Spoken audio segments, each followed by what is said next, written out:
أعوذ بالله من الشيطان الرجيم. بسم الله الرحمن الرحيم. قل يا أيها الكافرون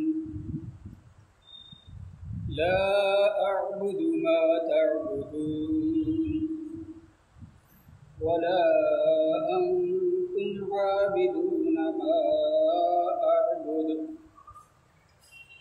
ولا أنا عابد ما عبدتم ولا أنتم عابدون ما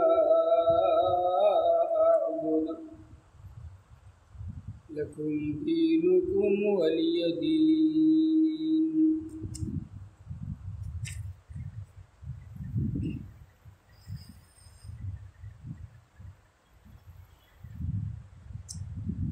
قل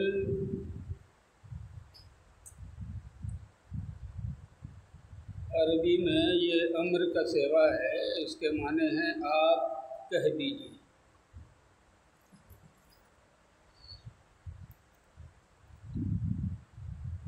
یا ایھا الکافرون،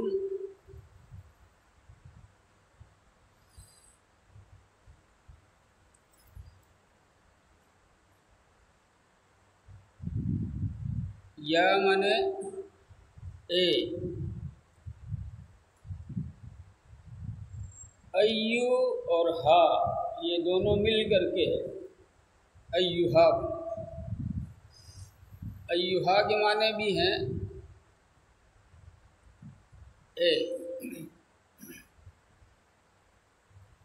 قاعدہ یہ ہے عربی کا، اچھا میں سمجھ لیجیے کہ اس کے بعد اگر کوئی ایسا لفظ ہو جو الف لام سے شروع ہوتا ہو، جیسے الکافرون،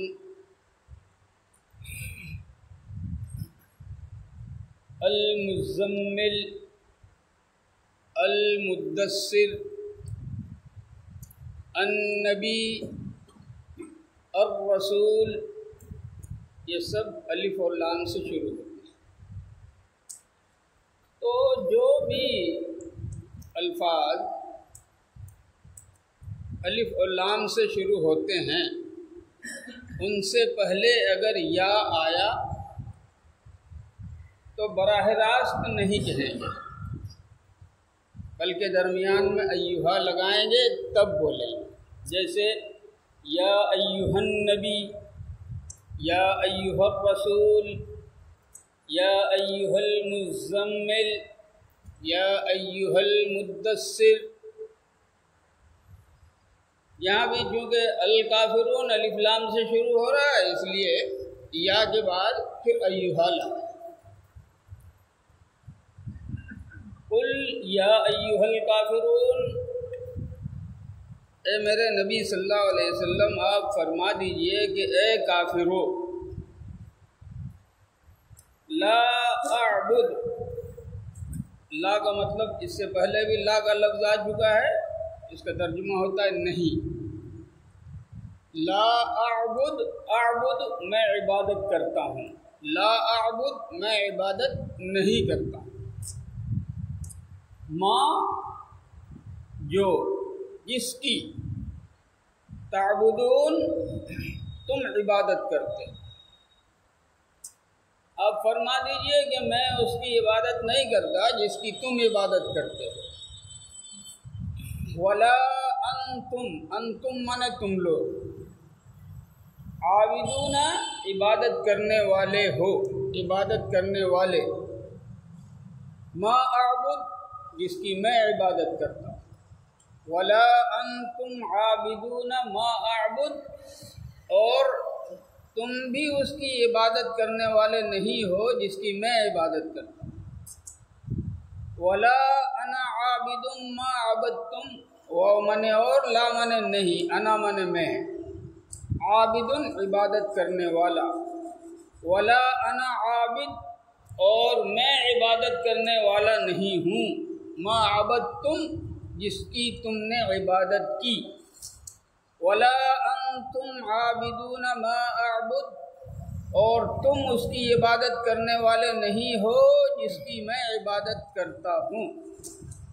لکم دینکم، دین مانے دین، کم مانے تم، دینکم تمہارا دین، لام مانے لیے اور کم مانے تم، لکم تمہارے لیے، دینکم تمہارا دین، ولی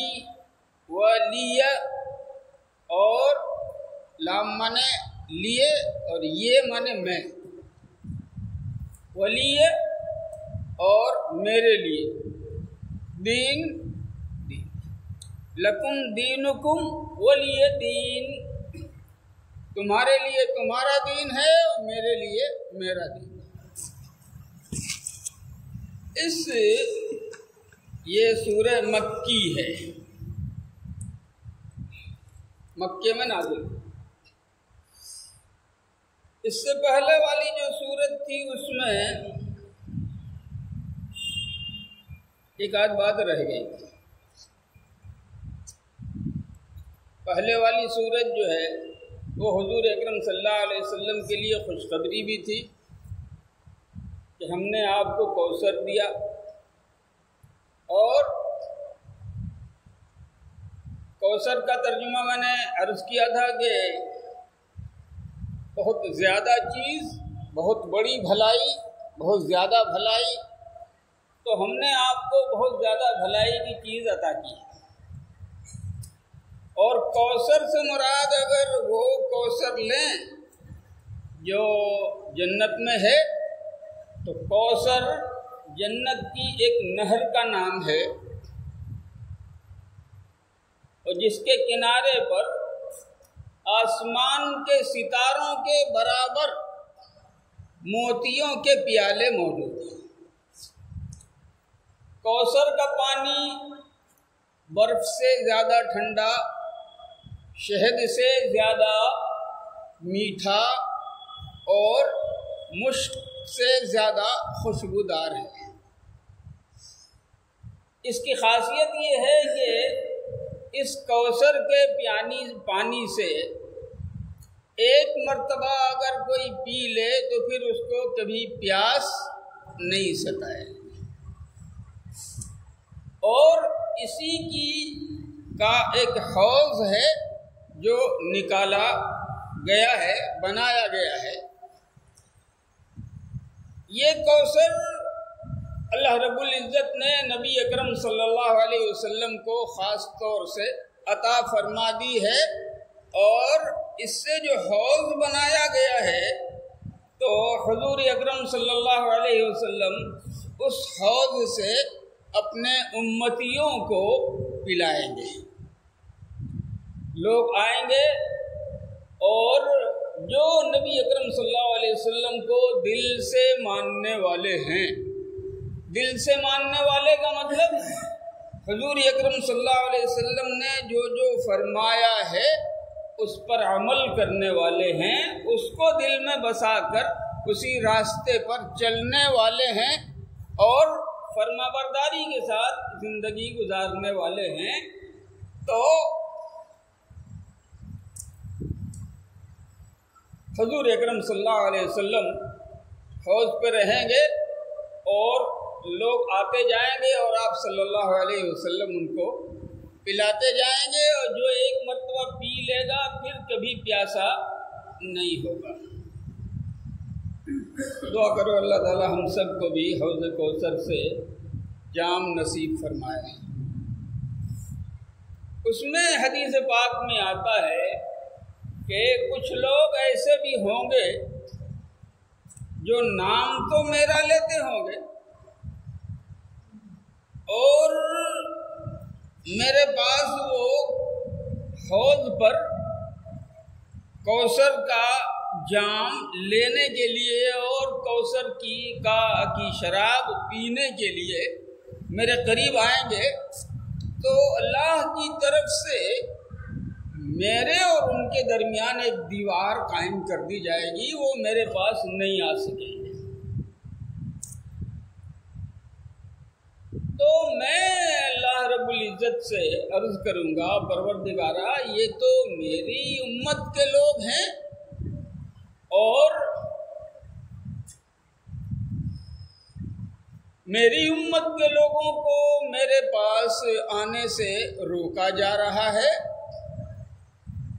دیوار قائم کر دی جا رہی ہے اور ان کو میرے پاس آنے نہیں دیا جا رہا ہے۔ تو حدیث پاک میں آتا ہے اللہ کی طرف سے آواز آئے گی انک لا تدری ما احدثوا بعدک،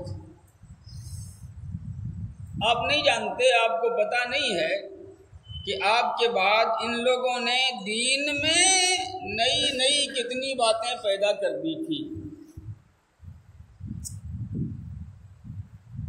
تو حضور اکرم صلی اللہ علیہ وسلم ارشاد فرماتے ہیں کہ جب یہ معاملہ میرے سامنے آئے گا تو میں پھر وہیں پر کہوں گا سحقن سحقن لمن بدل بعدی، وہ لوگ آج میری نظروں سے دور ہو جائیں جنہوں نے میرے بعد میرے دین میں تبدیلی پیدا کر دی۔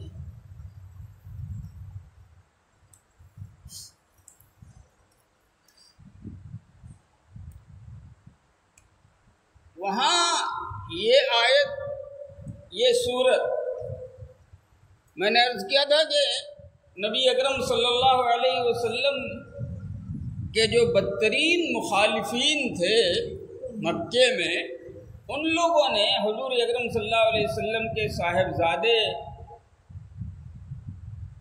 حضرت قاسم کے وصال پر، حضرت عبداللہ کے وصال پر کہا کہ ان کی جڑ کر دیں۔ تو اللہ تعالیٰ نے تسلی کے لیے دونوں باتیں فرمائی تھی، ایک تو یہ کہ ہم نے آپ کو بہت دیا ہے،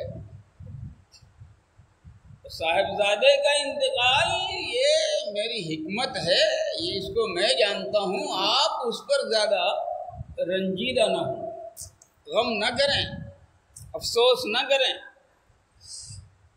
اور جہاں تک مخالفین اور دشمنوں کے اس کہنے کا معاملہ ہے کہ آپ کی جڑ کٹ گئی، تو آپ سمجھ لیجئے کہ آپ کی نہیں، ان کی کٹ گئی۔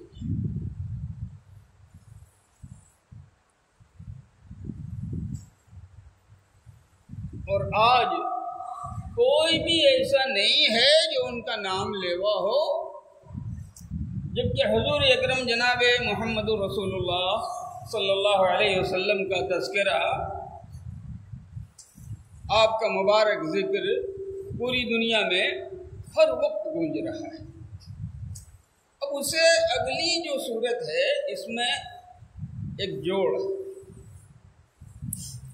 یہ ہے کہ پچھلی صورت میں آپ صلی اللہ علیہ وسلم کو تسلی دی گئی تھی، اور اس سے اگلی صورت میں حکم یہ دیا گیا ہے کہ اب آپ ان سے بالکل اعلان کر دو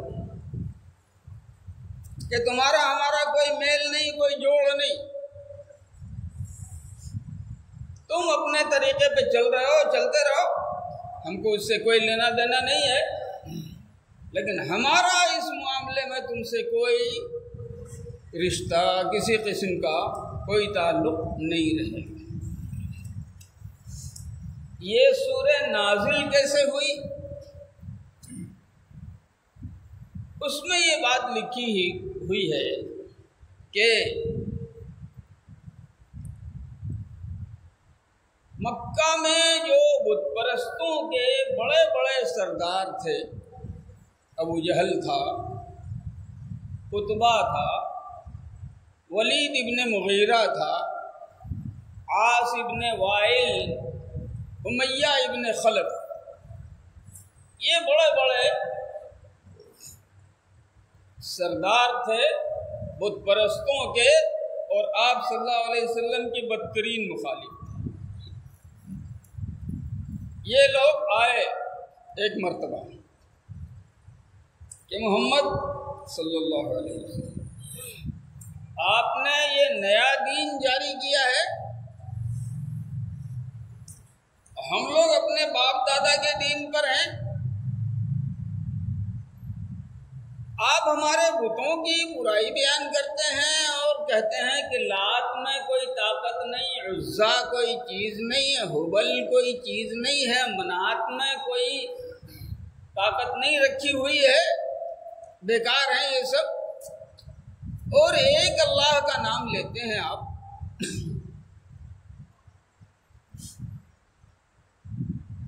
آئیے ایک کام کریں،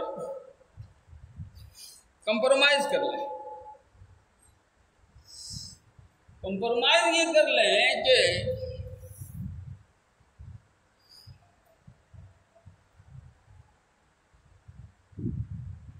آپ ہمارے بتوں کے بارے میں کچھ نہ بولیں، ہم بھی آپ کے خدا کے بارے میں کچھ نہیں بولیں گے۔ دوسری شکل یہ ہے کہ کچھ بات اگر آپ ہماری لے لیں اور کچھ بات ہم آپ کی لے لیتے ہیں۔ آپ کہتے ہیں کہ لات عزا وغیرہ میں کچھ نہیں رکھا ہوا ہے،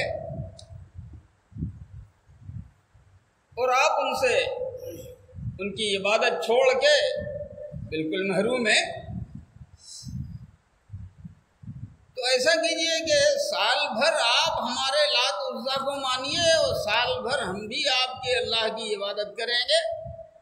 تو اس کا فائدہ یہ ہوگا کہ اگر لات عزا میں کچھ بھلائی ہے تو سال بھر اس کی پوجا کرنے کی وجہ سے آپ کو بھی مل جائے گی، اور اگر آپ کے اللہ اور خدا میں کچھ ہے رکھا ہوا بلا واسطہ تو اس سے ہم کو بھی مل جائے گا، تو ہم بھی خوش رہیں گے اور آپ بھی خوش رہیں گے۔ آئیے ذرا کمپرومائز کر لیں۔ نبی اکرم صلی اللہ تعالی علیہ وسلم نے جواب دیا کہ میں تو ایک اللہ کو اپنا رب مانتا ہوں، اور حقیقتاً وہی ساری کائنات کا اکیلا رب ہے، کسی دوسرے کے اندر کسی طاقت کے ہونے کا کوئی سوال پیدا نہیں ہوتا۔ تو پھر انہوں نے آفر دیا کہ اگر آپ کو دھن دولت کچھ چاہیے تو پورے عرب کا خزانہ جمع کر کے ہم آپ کے قدموں میں ڈال دیتے ہیں، اور اگر آپ کو سرداری کی ہوس ہے تو بلا مقابلہ ہم آپ کو اکیلا اپنا سردار مان لیتے ہیں، اور اگر آپ کے دل میں لڑکیوں کی محبت ہے تو ہم اپنے خاندان کی خوبصورت لڑکیوں کو آپ کے سامنے پیش کر دیتے ہیں، جو چاہیے وہ آپ لے لیجیے، دولت چاہیے تو وہ آپ لے لیجیے، حکومت چاہیے تو وہ بھی آپ لے لیجیے، اور عورت چاہیے تو وہ بھی آپ لے لیجیے، لیکن ہمارے دیوتاؤں کی شان میں کچھ کہنا چھوڑ دیجیے، بند کر دیجیے۔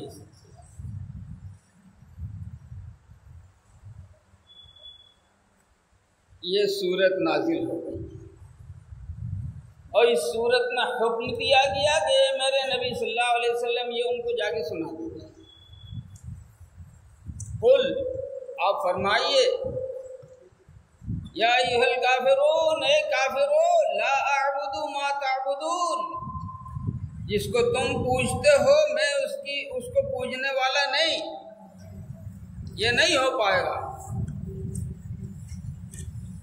وَلَا أَنْتُمْ عَابِدُونَ مَا أَعْبُدُ، اور جس ایک اللہ کی عبادت میں کرتا ہوں تم بھی اس ایک اللہ کو پوجنے والے نہیں ہو، کیونکہ تم تو سب کو پوج رہے ہو، جو سب کو پوج رہا ہے وہ ایک کو نہیں پوج سکتا۔ وَلَا أَنَا عَابِدٌ مَا عَبَدتُّمْ، اور جس کی تم نے پوجا کی ہے آئندہ میں کبھی ہرگز اس کی عبادت کرنے والا نہیں۔ وَلَا أَنْتُمْ عَابِدُونَ مَا أَعْبُدُ، اور جس ایک اللہ کی عبادت میں کرتا ہوں تم بھی اس ایک اللہ کی عبادت کرنے والے نہیں ہو۔ لَكُمْ دِينُكُمْ وَلِيَ دِينِ، تمہارے لیے تمہارا دین ہے، میرے لیے میرا دین ہے۔ یہاں سے دو ٹوک بات ہو گئی کہ اب جو ہے کمپرومائز